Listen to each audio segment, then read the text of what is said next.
Ankasitrahana indrindra satria no tampana ary araina daholo sika rehetra izay manatrika tombony. Ianareo mpamitaina avy ny fiadivinan'ny fanavaozana. Ireo filohan'ny antrim-panjakana antenera-pirenena sy ny fisarana avy ny lampanmenana. Ireo filohan'ny rafitra izay ao anatin'ny fanjakana. Ireo solombavam-bahoaka, ireo mpiambana ao amin'ny gouvernemanta, ireo olona ihany koa. Ny filoha tao aloha sy mpitantana ny firenena, ny rehetra izay tonga manatriketona ianareo filoham-piangonana efatra amin'ny rahalahy, miaraka amin'ireo filoha ray aman-dreny sy filohan'ireo fikambanana ara-drazana. Excellences, représentants et ambassadeurs et partenaires de Madagascar. Ireo olo-boafity, ny olo-malagasy sy vilisiranamity, isika rehetra tonga etony, ireo tanora, ireo vehivavy, ireo lehilahy ihany koa, ny fiaramanana maro samihafa, ireo mpanao politika, ireo fiarahamonim-pirenena, ireo rehetra izay tonga atao anatin'ity trano ity, tompon'andraikitra maro samihafa, ary ianareo mpanao gazety, ianareo olo malakaza rehetra izay ao ity trano ity na sivily na miarana izany. Tonga ny fotoana mikarantsika ara-provincialy ny fitoanam-pirenena.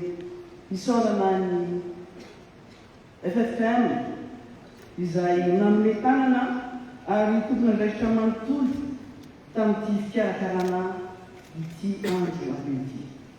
Samy dodina avokoa isika rehetra, isika malagasy, ary samy maika ametraka izany fanavaozana izany. Maika hiala amin'ny fahasahiranana sy ny fahalovany leo kolikoly sy ny fomba ratsy mila fondrarina eto amin'ity firenena ity. Maika dia maika isika kanefa tsy maintsy nanombotra amin'ny fanoloroana, ary raha te-metraka firenena mafiorina sy matanjaka dia manome asina ny vahoaka malagasy tsy akanavaka ary. Tsy maintsy mandamina isika satria ny hoavin'ny firenena no kendrentsika. Na inona famaizana hono malagasy, ny rafidoto tsy amin'ny tetika. Tao anatin'ny dodina tokoa no nanomana ny FFM izao anio izao.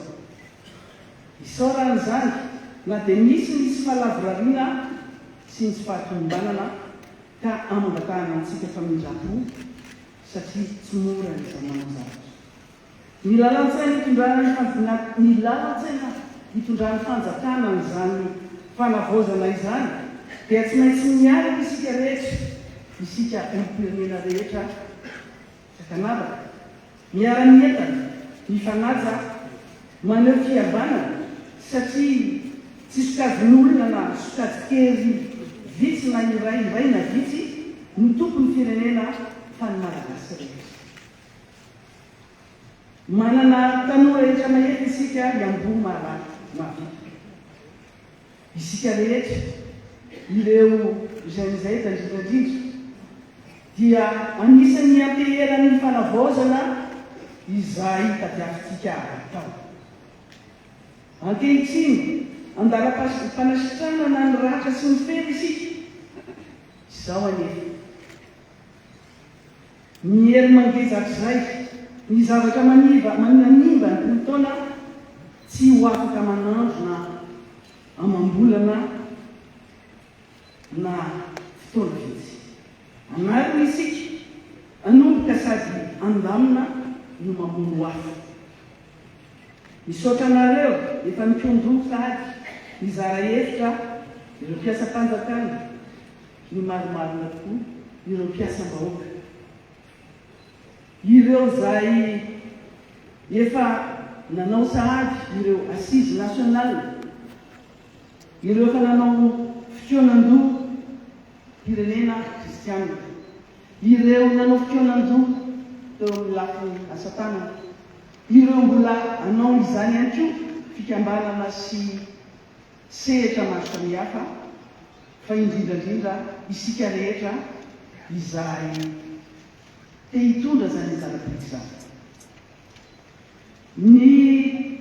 Ao ny mihevitra anatsara ny asam-bahoaka, ao ireo syndicat, ao ireo fiarahamonim-pirenena izay efa mihetsiketsika mafy, manolo hevitra, manolo saina, manolo tanana ireo antoko politiky izay entanina maro sy ny hafa ihany koa izay entana etona hanao fivoribe na kongresy satria mila manorona ary manolotra e mba ho tony sy haritra ny valala, mba tony sy haritra ary ny valala tsy azo raha tsy indrina.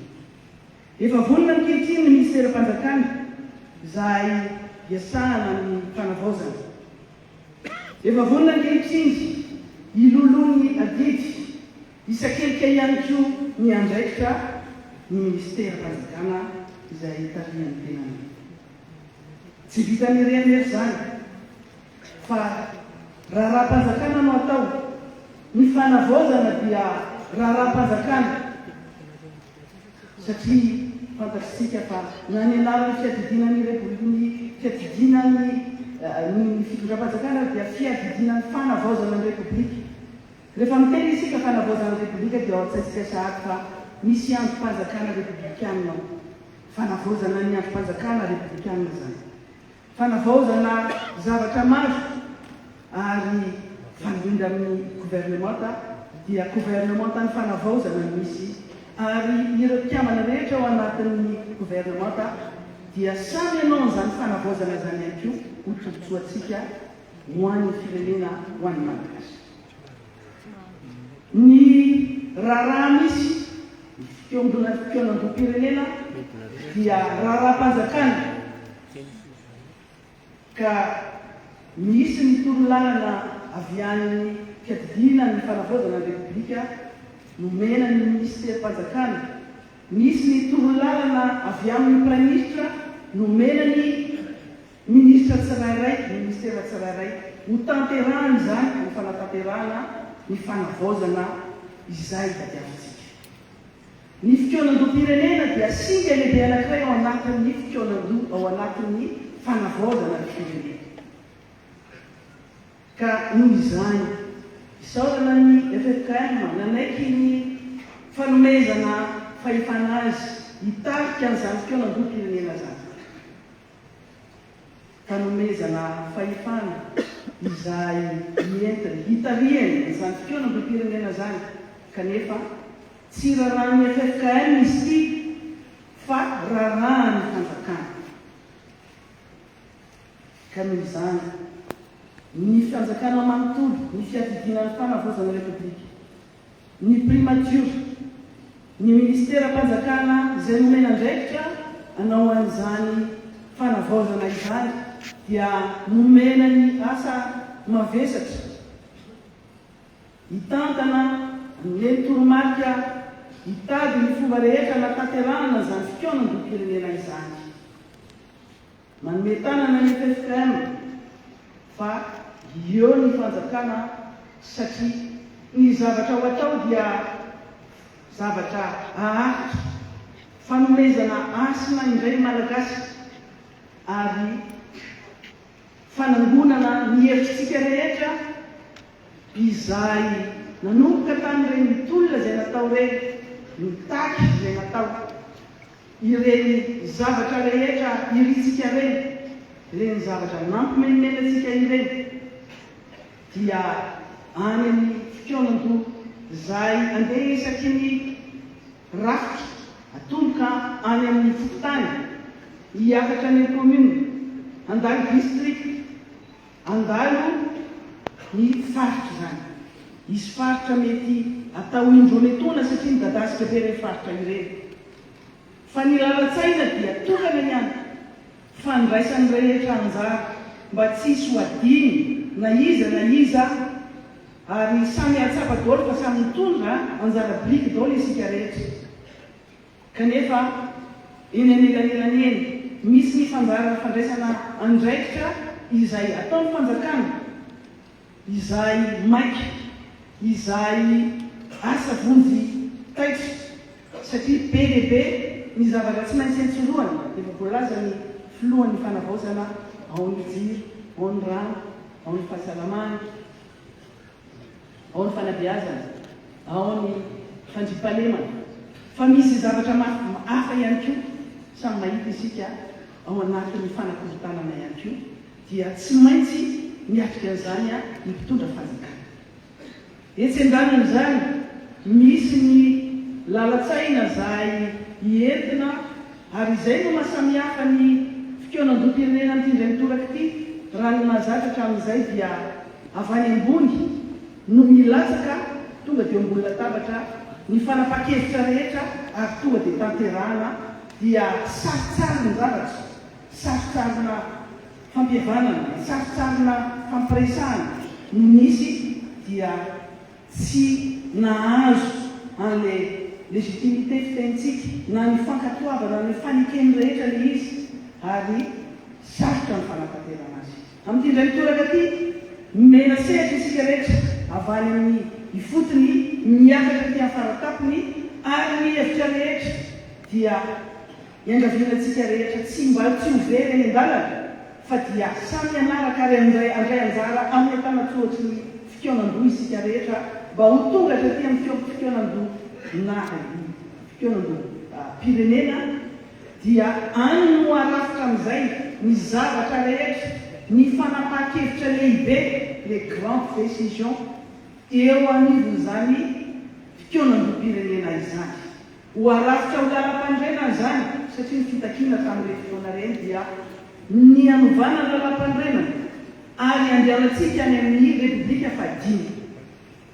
Rehefa miteny lalam-pandrena tsika dia misy androm-panjakana ao anatin'izay any ny fanapa-kevitra izay ho raisitsika iza no kitihana, iza no hovaina ahoana no anaovantsika ny fanendrena ao anatin'ireny. Isika ihany koa dia hitondra hevitra makasika ny lalam-pifidianana, mikasika ireny raha-pifidianana rehetra reny fa indrindrandrindra tsy maintsy iverena na manaraka ny rafitra, manaraka izay lalàna izay miala amin'ny tenierana mandritra ny taona fikeonan-doha pirenena ny zavatra rehetra tsy napaka dia izay no tanterantsika tenierana tsy misy fanerena, tsy misy baiko avy aty ambony na baiko avaizana avy amin'izy fa ny hevitrika rehetra no tanterahana izay laniny be sy ny maro mety ho sarotra zany fa azo atao tsara. Manorina isika raha manorina trano, raha mandrava trano dia avy any amin'ny lohany no arodana. Fa raha anorina isika dia tsy maintsy mamelana ty avy aty amin'ny fototra. Ka rehefa vita ny fototra, mafiorina ny fototra dia isika rehetra no tompona andraikitra amin'izay fotoana izay. Dia azonareo an-tsaina zany amin'izao fotoana izao fa tsy moramora ny manorina zavatra tena tsara, tena tsara fototra. Ny azahoantsika fitondrana anaza ny atao hoe famonjam-pahefana tsy miova isaky ny mandeha raha miova ny filoam-pirenena na miova ny praiminisitra fa misy fomba ahafahantsika miaro an'izany fa ny tenierana fandraisan-jaratsika rehetra no zava-dehibe ao anatin'izany. Mbola isaorana ny rehetra izay mamoly tanana, mamolitra hevitra kanefa mbola manentana ihany koa ary mampahery indrindrandrindra ny FFKM ianareo filoam-piangonana anankiefatra izay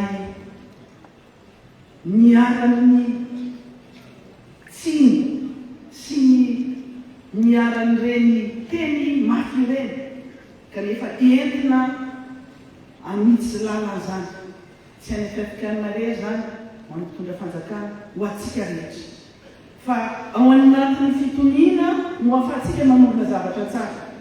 Ny fikorotanana dia fahavalony fanavaozana.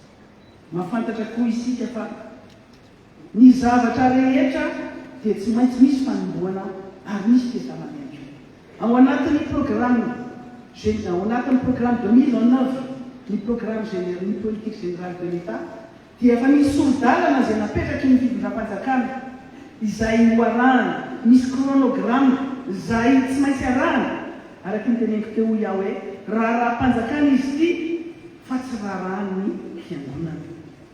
Ny fiangonana dia tanana entina manampy toy ireo fikambanana maro samihafa izay antsoina an'ilay tanana ihany koa. Ka eto ny ministeram-panjakana no miantoka ny fandraisana anjarany rehetra, ny lalan-tsaina ny entina manao an'izany fikaonan-doam-pirenena zany, concertation inclusive, fikaonan-doha inandraisany rehetra anjara, ary ny fanapa-kevitra izay entina avao dia ho arafitra ho document anankiray, ho tolo-kevitra anankiray entina ho avadika ho lalam-pandrenana sy ho lalam-pifidianana sy lalàna maro samihafa araky ny tapa-kely sy maro. Hiatrika ny fifidianana na rehefa nandaomintsika aorian'izay na élection constitutionnelle araky ny fanapa-kevitra amin'ny fikaonan-doam-pirenena. Izay tapaka eo mitondra ny rafitry ny fanjakana aorian'izay hiditra amin'ny fifidianana, izay tapaka ihany koa amin'izany ny fikaonan-doam-pirenena zany. Tsy maintsy mandalo eo anatrehany anteneram-pirenena ny lalàna izay tapaka, satria ny tsy afaka tonga dia alefa fotsiny hofidiana fa tsy maintsy misy rafitra andalovany rafitra ara-dalàna.